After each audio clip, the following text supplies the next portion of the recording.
Hello, this is Monica Reinagel, and you're listening to the Nutrition Diva's quick and dirty tips for eating well and feeling fabulous. What's black and white and free of antibiotics? Horizon's cows. Horizon Organic was the first company to make organic milk available nationwide. From organic milk from cows that are raised kindly, without the use of growth hormones or antibiotics, to super cheesy mac and cheese, Horizon makes foods that kids love with ingredients that parents love too.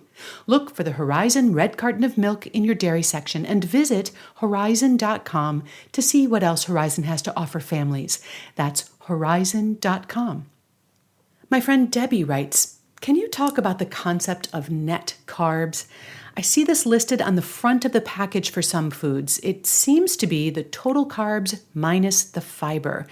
Is there any benefit to thinking of carbs this way? It seems like it could be confusing for type 1 diabetics who are instructed to dose their insulin based on total meal carbs." This is a great topic for us to explore, and the first thing you need to know about net carbs, which are also known as effective carbs or impact carbs, is that these are completely unregulated terms. There are no established or enforced standards for how this number is calculated. Now, U.S. regulators have allowed these terms to be used on the front of packages, but not on nutrition facts labels. But Canadian authorities have prohibited manufacturers from including these terms anywhere on their package labeling on the grounds that there is no scientific consensus on their definition, and they might be used to mislead consumers. Net carbs are typically calculated by subtracting the fiber and any sugar alcohols from the amount of total carbs in a food.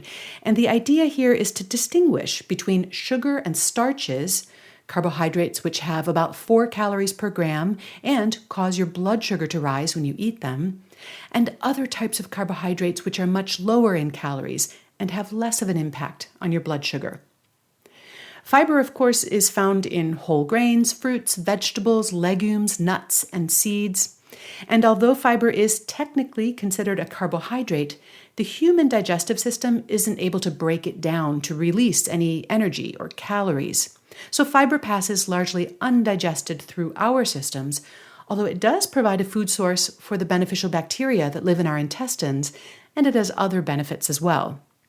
Sugar alcohols have a sweet taste, but because of the way the molecule is shaped, sugar alcohols do not cause an increase in blood sugar. They're metabolized through a different pathway. They are lower in calories than sugar, but they're not calorie-free. This whole net carb phenomenon grew out of the low-carb dieting craze, where people attempt to reduce their consumption of carbohydrates to just 20 or maybe 30 grams per day, and that's about a tenth the amount of carbohydrates that a more typical diet might contain. As you might imagine, this can be rather challenging. But because fiber is largely indigestible, low-carb dieters reasoned that it shouldn't count toward that low carb count. And because sugar alcohols are not actually sugars and they're not absorbed into the bloodstream the way regular sugar are, these too were exempted.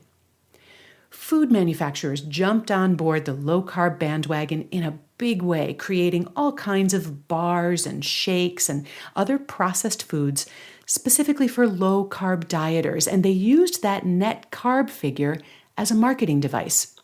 So a low-carb snack bar might contain 20 grams of total carbs, but if 10 of those grams were fiber and 8 of those grams were sugar alcohols, they could promote that bar as having only 2 grams of net carbs. And for a low-carb dieter, you can certainly see the appeal. Now, if you're trying to lose weight, it might seem that foods that are advertised as being low in net carbs would be a great choice for you. A Milky Way candy bar, for example, has 41 grams of carbs. An Atkins bar, on the other hand, which is sweetened with sugar alcohols, has 23 grams of total carbs, but only 3 grams of net carbs. You could have 13 Atkins bars and still have consumed fewer net carbohydrates than you would get in a single Milky Way bar. Low carb does not mean low calorie, however, and in fact, that Atkins bar and a Milky Way bar have the same number of calories. So if the only thing you're paying attention to is net carbs, you could end up eating a lot more calories than you realize. Now, I also want to talk a little bit about net carbs and diabetes, but first, let me just take a quick break to thank our other sponsor, Nordic Naturals, makers of high-quality nutrition supplements. Nordic Naturals understands that if it doesn't taste good, you're not going to take it. And since 1995, they have led the way in making great-tasting omega-3 fish oils. And they apply that same commitment to quality, purity, and efficacy to all of their other nutritional supplements as well. Research and a deep respect for scientific evidence is part of the DNA over at Nordic Naturals, and it informs their product formulations, their innovations, and it fuels their progress. Check them out at nordicnaturals.com, and you can use the promo code DIVA and get 15% off your order. That's nordicnaturals.com. So, what about insulin-dependent diabetics? Are net carbs useful for them?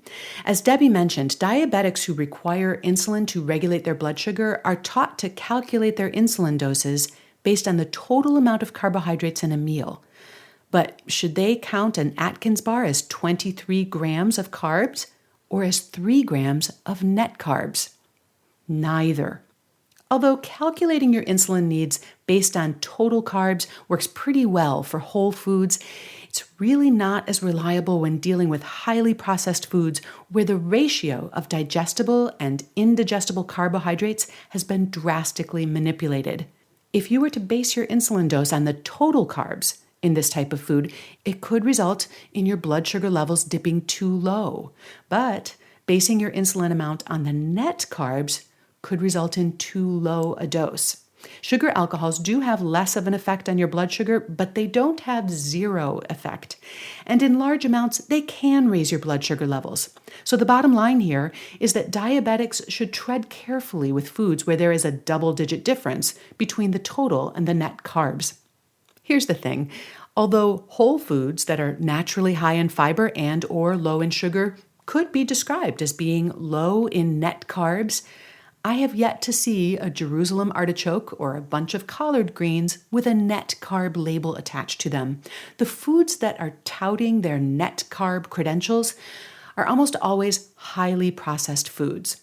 Although a high-fiber, low-sugar candy bar might be preferable, nutritionally anyway, to one that's low in fiber and higher in sugar, neither one should be a major part of your diet. Hey, if you're looking for a fun way to upgrade your diet and your nutrition, we're doing another 30-day nutrition upgrade group challenge. It kicks off on September 6th, and I'd love to have you join us. You can find out more about it on my website, which is nutritionovereasy.com, or you can shoot me an email at monica@nutritionovereasy.com, and I will send you the details.